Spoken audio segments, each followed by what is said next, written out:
the tenacity it takes to face your inadequacies and continue to try, that's where we've succeeded.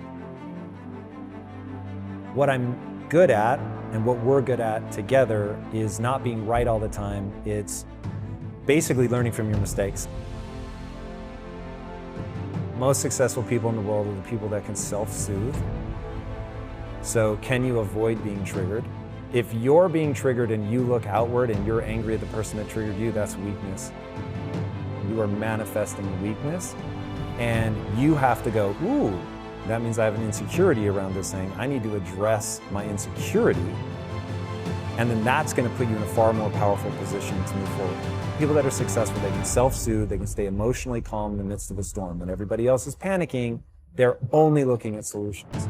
Most people can only see, these are the 152 ways that this could go wrong. No matter how outrageous, there is a way to pull this off. Stop telling me all the things that aren't going to work. Tell me the thing that is going to work. And successful people are about that. They are good decision makers.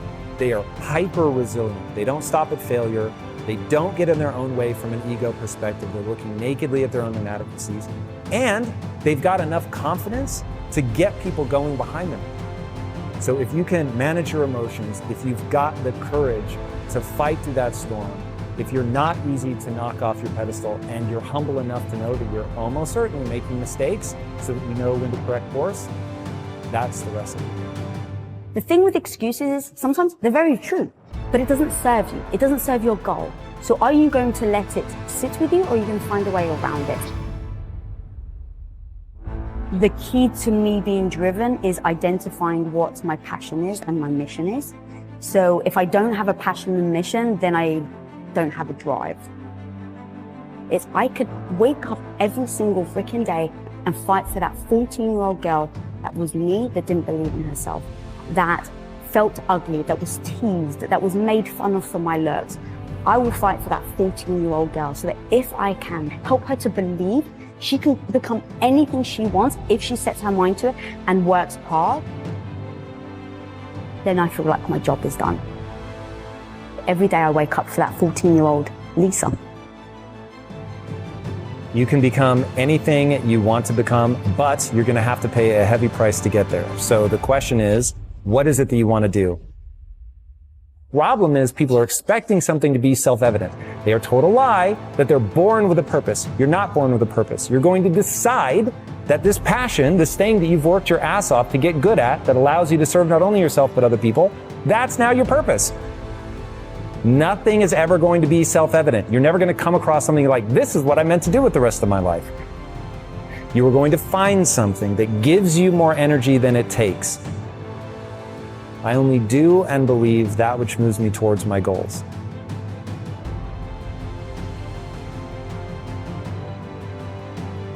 And so everybody in Impact Theory University, if you ask them, which I do frequently, what's the epitaph I want on my tombstone? It's you're having a biological experience. I really want people to understand, like, you can learn about the brain and it will reveal things to you about yourself that'll be unbelievable.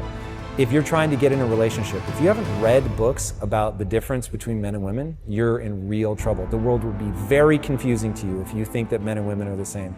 So understanding the biology of this stuff, that was one of the big turning points in my life that finally allowed me to believe in a growth mindset. Was I just started researching the brain.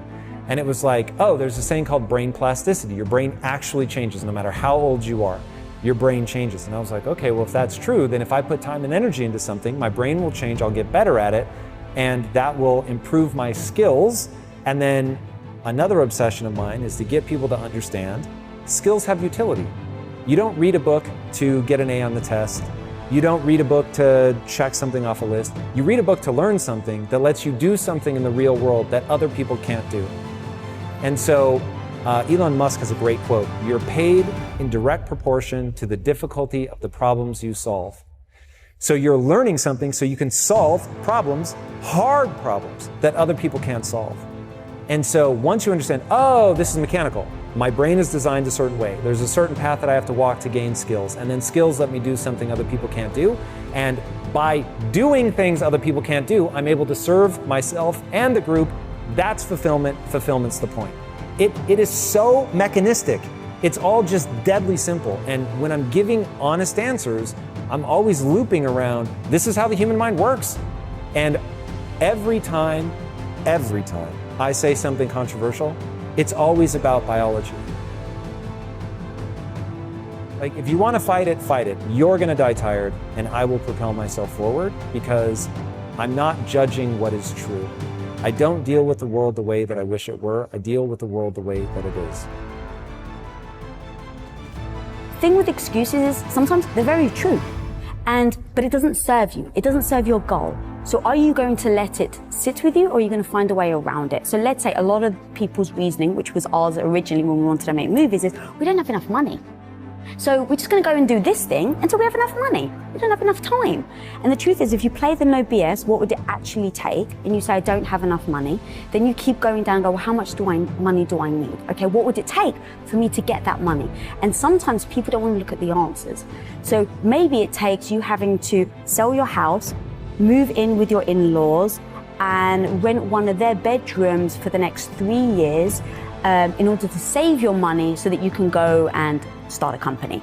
Well, some people don't want to do that. Okay, well, at least now you have your answer and you're not sitting there using the excuse that you don't have enough money. You just looked at it and like, oh, for me to get there, I need to live with my in-laws for 3 years. I don't want to do that. And now you've just decided. And now you're not beating yourself up over, oh my God, I can't believe I'm not there yet. Or like with us with Quest, we didn't leave ourselves any room for excuses, because we just went down that list of, are we giving this over? Are we doing this? Are we actually showing up? And if the answer is no, then how can you expect to reach your goal? So once we sit there and go, what is our goal? To build a studio as big as Disney. All right, before you even get started, we sit there and go, what? Like, no BS. Don't try and say like the things that we want it to be true, but actually what is true, that what would need to be true in order for us to build a studio as big as Disney. And so we sat there and we said, okay, it's going to take us to put our own capital in. It's going to take us to work hard. What does work hard look like? Is it a certain amount of hours? Is it a certain amount of achievements where you put things into place and you make sure you're always incrementally working towards that? Is it that maybe you have to, so this is exactly what we did with Quest. It was, we have to put the house on the line. And that was like the no BS. That's what it's going to take for us to go all in and build Quest Nutrition. And so once we sat there and said, okay, it's going to take us to put our house on the line. It's going to take me at the time to be the supportive wife to come in and help you out. It's going to take no vacations. It's going to mean you're going to need to take a third of your pay cut. Like, we literally sat down and wrote a laundry list of what it's going to take to start on Quest Nutrition. And once we had that list, we just looked at each other and we're like, all right, are we willing to do it? And when the answer is yes, now you just know what you're heading towards. You know the type of path that you're about to approach. And so there's no surprises. There's no all of a sudden him coming home and going, yeah, babe, so the business isn't doing well. And so, oh my God, I'm so sorry, but we lose our house, right? There's no surprise. We've established what we're going to do in order to go for that goal.